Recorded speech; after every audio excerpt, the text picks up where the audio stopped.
Hey crew, I've got the key. Ooh, and it is such a cool key at that, with leather on the back, and the front looks like an Italian cigarette lighter.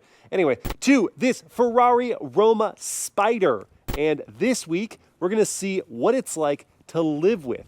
Let's start with the spacing in my driveway, which is just 16 feet wide by 19 and a half feet long. And I do have the Roma parked about 6 inches in from the edge, sitting next to a new Jeep Grand Wagoneer S that my wife is reviewing. If you want to check out her content, it's at Mobile Mama on TikTok, Instagram, and YouTube. She's got that one actually just a little over the edge of the driveway, and that leaves lots of space to walk between the vehicles. We could wheel a wagon or double stroller through for our kiddos. And the front of the Roma is sitting just back from the gutter of my driveway, and I do have these curb ramps here for clearance issues of low cars like this one. And while the Roma doesn't have a front end lift system like a lot of cars in this category, it does actually have a decent amount of ground clearance. So with these curb ramps, I'm not worried about scraping. And at the back of the car, there's still enough room to walk in front of the hedge on the path to my front door. When first hopping in with the key fob on me, the car has proximity entry, so it's already unlocked by the time I get close to it. So I just stick my hand in that door handle slot and pull up, and the door will swing out. Now I can only go one defined notch of opening because the second one is really far out there. That would touch the Wagoneer, and this does lead to a slightly tricky situation because the wide carbon fiber sill makes it so I have to get my foot all the way into the footwell to then sit down on the sill, scoop my butt over, duck my head, and finally get inside. So if you're movement challenged, this might be a difficult vehicle, at least with the top up. Closing up that door. Hello, cabin crew. Thanks for joining for this day in the life in the Ferrari Roma Spider. In this video, I want to see what it's like to live with Ferrari's entry-level convertible. So let's not waste any time here. I am going to put it in accessory mode and lower that lid. And about 13 seconds later, we are done. And now, part 2, startup.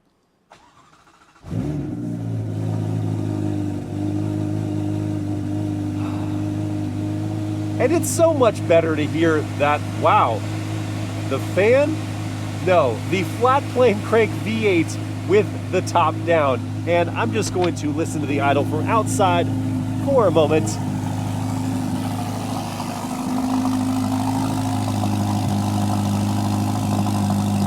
Because it is considerably loud. So if you're starting your day early in the morning before a commute, or you're coming home late at night, you might disturb your neighbors, at least temporarily, until the idle settles down. And as far as I could figure out, there isn't a way to quietly start this car. It's always going to be that loud. And every time you do start it, hitting a haptic button is just not nearly as satisfying as pressing a big red start-stop button. I hope Ferrari brings that back soon. Before we do head out, I want to quickly show you where I would place the items I bring with me every day. Like my iPhone 17 Pro now, which is fitting neatly on this wireless charging pad underneath the infotainment screen. And usually I have my 32-ounce metal water bottle with me, but there wasn't an accessible spot for it inside the cabin apart from on the rear seats, and then it's just rolling around all over the place. And in the glove box, if you've got a passenger, it's hitting their knees. So I just went with a single-use plastic bottle, which fits in this cup holder here. But then that does block the key fob in its felt-lined display. Inside the console, there's actually a decent amount of room. I've got a granola bar, Ray-Ban Meta sunglass case, my regular sunglasses, and the console is felt-lined to protect those lenses, along with a slimline wallet. And then my GoPro accessory case, I just wedged into the door pocket. It could go there or over here. So for this segment of vehicle, I'm okay with the interior storage. Now to roll out, I engage first gear by pulling on the right paddle, and then I'm going to release the parking brake, roll on forward, down over the ramps, and making sure we are clear, I will turn the wheel and easily make it past my neighbor's basketball hoops on my way out.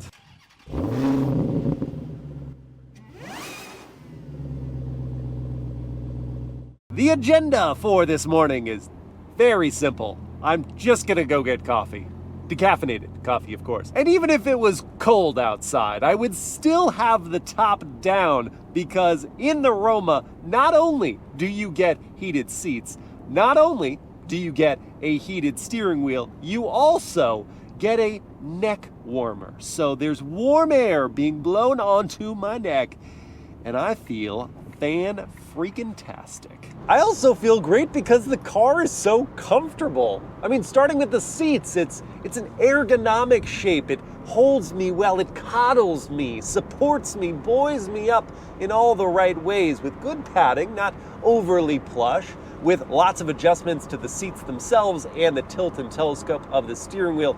It's a great position for me at 6 feet tall, especially with the top down. And when the top is down, there's not a lot of wind buffeting inside this car, at least at these speeds, and you even have a feature that is going to pop up this back panel and cut down on the wind noise even more. It's actually a noticeable change once that is deployed. The volume level down here, the turbulent moving air, has stilled. And then there is the ride quality. It's a blissful compliance over bumps and imperfections in the road surface that, along with the seat comfort, have me feeling extremely relaxed. The way you gain speed is expeditious but smooth as well. This dual clutch transmission doesn't behave like most dual clutches. There isn't a clunkiness within the first couple gears, and this twin turbo flat plane crank V8 is eager to serve up its 612, wow, that's squeaky, 612 horsepower and 560 something pound-feet of torque. But in the comfort drive mode, it kind of feeds it out in a more gradual way than sport or certainly race mode. The braking is pretty good. The carbon ceramics don't squeal, but there's a grabbiness to them if you're not perfectly finessed with your foot pressure. And I, for one, really appreciate the convenience of having everything you would use on the steering wheel. Turn signal buttons, wiper controls, it's all right here. So I can just leave my hand in this comfortable position and indicate. As for the turning radius, well, we kind of saw it leaving my driveway, but it is such a fantastic turning circle. It really takes the pressure off maneuvering the Roma Spider in really any environment. But now what if someone has done something foolish or dangerous on the road and you need to use your horn? What are they gonna hear? Boy, it's so traditional. I expected something with a little more Italian flair. Oh well, I'll cheer up with some coffee here at Raised by Lions. And because it is a $400,000 Ferrari, I'm going to park away from people. Unusual for me, I know. And that will give me a chance to see the camera system, which is displayed on the gauge cluster, not here on the infotainment screen. And there's a reason why I don't love that. It's because every time you turn the wheel, it blocks your view. So I can't see. Oh, there's a little something. Okay, there it is. I do have trajectory lines here and a bird's eye view so I can find my way back into the space. And now parking sensors are going to chime in at the last possible second. For proximity, I will stop right there. Now it's upset. And there isn't park. You have to pull in both paddles for neutral and then just turn it off. And it will activate the parking brake. You're not gonna roll anywhere. It's still gonna chime at you to say your seatbelt's off. I'm well aware of that. Thank you, Roma Spider. Then I can fish out the key fob. Come on, gotta want it. There it is. And off to coffee. All right, decaf coffee has been acquired. But before I hop back inside the car, I wanna share some exterior impressions about the Roma Spider, which admittedly is not my favorite of Ferrari's designs, but painted in this Verde Masoni Opaco, this satin finish green, it is rather striking, especially with all the yellow accents and the carbon fiber trims and the dark gray matte painted wheels with those yellow calipers and carbon ceramic brakes. It catches the eye, it makes you remark the profile. That is a good view. The long hood and the curves around the wheel arches and the truncated decklet, no issues there. And this is kind of neat. You can't see the full top up right now, but you can see the material it's made out of, which has this shimmer to it, this gleam. So really the only view I can't get behind, no pun intended, is the back end. And it's not the diffuser. The carbon fiber diffuser looks cool with the jutting quad exhaust pipes. It's the deck lid portion with the folded over layer that encompasses the taillights. I don't like the design, but all the more reason to back in your Roma. Another good reason for that is that when you back up against a wall, the startup sounds that much better. Oh, and I am gonna have to move this, but it can fit in the door pocket there, and the cup holder will hold my coffee securely. Now let's try a real-world 0 to 60 test. I've got my race box set up here to record. The Manatino is in race, and I'm also going to disable stability control and put it in manual mode for launch control. The way I activate that is by pressing up on the PS here, or the power start. Foot is firmly on the brake, pin the throttle, it's gonna hold the revs, let it go, and get to 60 in 3.27 seconds. The wind is a whippin' and the Roma is a rippin'. But a Ferrari can't just be fun in a straight line, it's also gotta be able to handle.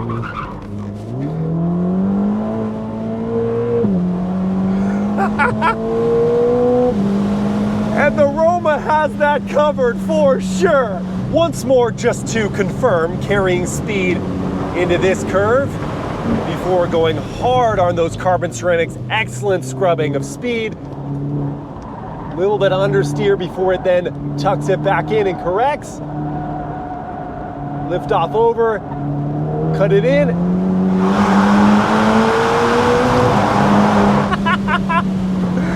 Listen to that flat plane V8 on the way out, baby! And now that I've confirmed the Ferrari credentials, I also need to confirm the convertible ones. So here we are, a beautiful day, driving along the coast. The water's glistening. The ride is pleasant as ever. V8 just churning away. The Sill is the perfect height and coated in sumptuous leather, so my arm at this posture is very comfortable. And the steering has good weight to it, but it's still easy to direct this car without much effort. And even at higher speeds now, the wind buffeting inside this cabin is still minimal, so I think it checks that box too. But while the wind buffeting isn't really an issue, sometimes you just want a little extra quiet. So for that, I'm gonna raise the top, which I can do at speeds up to 37 miles per hour. So I'm gonna drop it down just a little bit here. There we go. Now we can convert. This will take about 13 seconds to complete the job. And we're done. And that made a huge difference. I'm yelling now, realizing it. It's just so much quieter in here. That made a huge difference. This is a very impressive fabric roof. It's something about the material, that shimmering material that insulates the car. Gosh, it feels as quiet as a coupe in here. Now here on the highway, that's still the case. I'm gonna quiet up for a sec to confirm.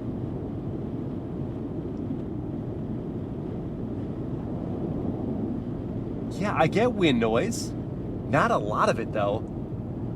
And I hear a little tire hum, but the levels are totally within reason. I mean, especially for a convertible. Hey, for a convertible, it's amazing. For a coupe even though, this on a louder road surface would be fine. And if I didn't want to have any outside noises, I could create my own with the JBL sound system and the wireless Apple CarPlay, which did admittedly take really long to get booted up. I paired my phone and like 2 or 3 minutes later, all of a sudden it popped up. I thought I had to disconnect and reconnect because I was sure something was wrong, but it was just loading. So now the screen is here and the responsiveness of that screen is a little bit sluggish, but I'm going to attempt to pull up the song of my choosing.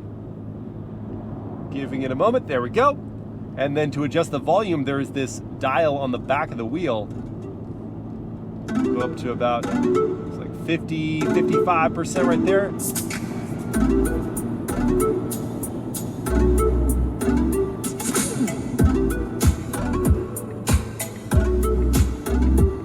Turn up a little more.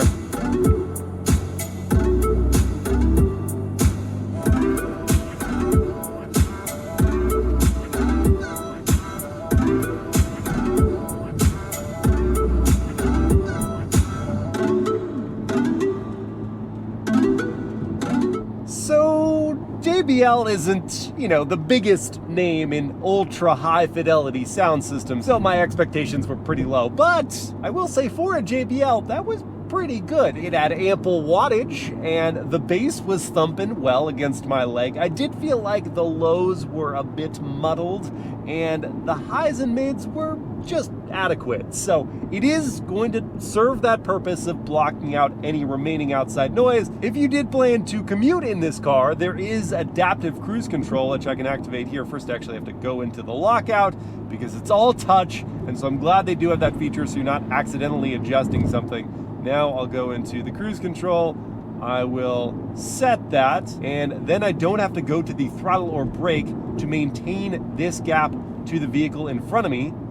That is ideal for traffic heavy scenarios. And there's also a lane keep assist. It's not a lane centering assist, which you don't really find on this segment of car anyway, so I wasn't expecting that. It is nice to be able to have it correct you if you lose focus for half a sec. You won't depart your lane. And so with this reducing some of the tension of traffic and it being so quiet in here, I think the Roma Spider makes for an excellent commuter. Moving on to practicality, I'm gonna make a Costco run to benefit the charity Families Forward. Well, I know it's all for a good cause, but I may have been a little ambitious with this Costco run because the Roma Spider's trunk is very small. See, the issue is this piece right here, which stays whether the top is up or down like it is right now, and that leaves you only that level of height, and the depth is only really about an arm's length. Yet I have managed to impress myself, because with careful Tetrising of all the items, I managed to fit everything except for a couple boxes of cereal, toilet paper, and paper towels. But before I deal with this, it fits! And I do have a plan for part 2 of this loading journey because Ferrari calls these rear seats, but everyone else would call them insufficient for any human being. So I'm going to use them as a shelf, covering them up with this blanket. Okay, that should protect the leather from the sharper corners of these cereal boxes. So I can lay them in here gently, like so. And now I put the toilet paper and paper towels behind the seats. Now, after returning my cart, like a responsible shopper, I can confirm the Ferrari Roma Spider is Costco approved, fitting the maximum number of people you normally can in this car. 2. Just another typical day of Ferrari ownership. Quiet down. Ooh, an on-ramp. Just gonna move the Manatino over to race and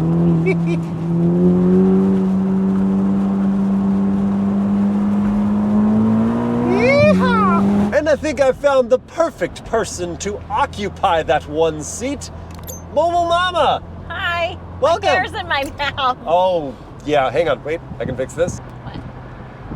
Oh, okay, that's much better. Does it actually work?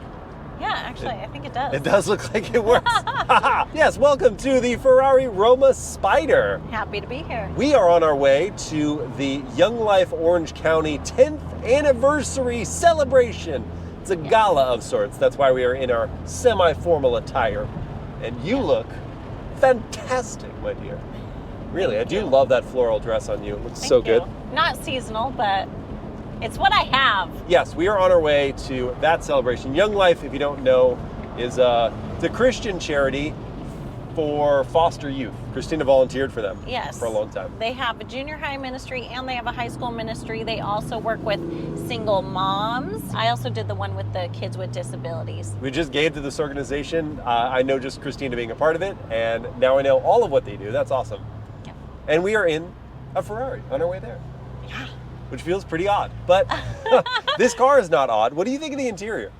It's really nice. I love all the carbon fiber. Oh yes, on Everything the wheels feels just pristine. I have my own little screen here that I can control my seats and music and you can see your performance, right? But the seats are really comfortable. They are, aren't they? Yeah. The ride is great. I've already mentioned that I love the steering wheel and all the things you can do on there. I didn't even talk about the fact that you can adjust the headlights. You can do all the cruise control things there. Yeah. You can also turn on or off the windshield wipers with this little paddle on the back or this dial here.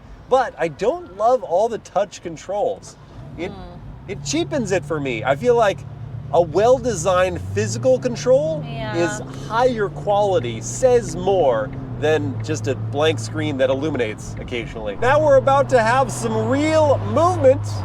Shall we spice things up a bit? Yes, we shall! Race mode and just a little... Let's just wait. And you hear from the V8 for sure. Más picante. We will get to that charitable event, Toot Sweets, Post Haste, Oh, gosh. in La Ferrari. La Ferrari. It does sound so much better in the race mode because the just baffles open up. Are you impressed as a date of mine in this car? 100%. Okay, good. Checks that box for sure. It feels... You're still trying to impress me? Always. For the rest of our lives, baby. It does feel like a sense of occasion driving this car, for sure. And I feel like it would have to be at $435,000 as tested. Well, take a seat, Mobile Mama. Oh, you are? Okay. Yeah. Yeah, it only starts at $300,000. What a deal. But yeah, $435,000 with a lot of options on this car, including all the carbon fiber you love. I'm not surprised. Yeah. Rolls Royce was $500,000. Like, that's just... It's kind of what you're paying for. That's just what you it's pay the going for. rate. They've actually already replaced this car with fill in the blank new name of car that's in this segment The for kids Ferrari. like it. The kids do love it. Look, our main competitor. Oh, it's the coupe version, I was going to say. The Vantage. Well, you look really good in this Ferrari. Thank you. I actually tried. Yeah. And right back at you. I've already admired your ravishing appearance. Okay. And we have made it a bit early, which is very unusual for us.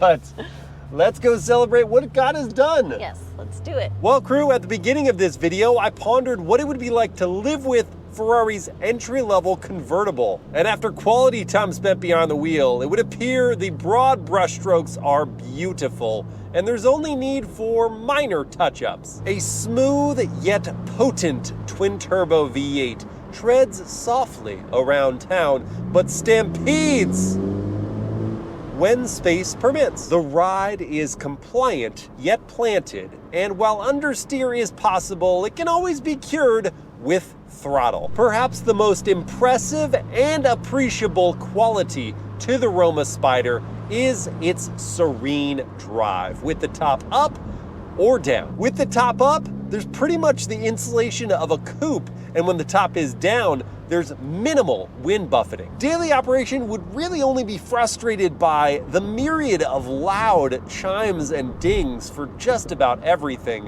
One too many haptic controls, some grabbier brakes around town, and minimal trunk capacity. I hope you guys have enjoyed this day in the life, and I will see you again next time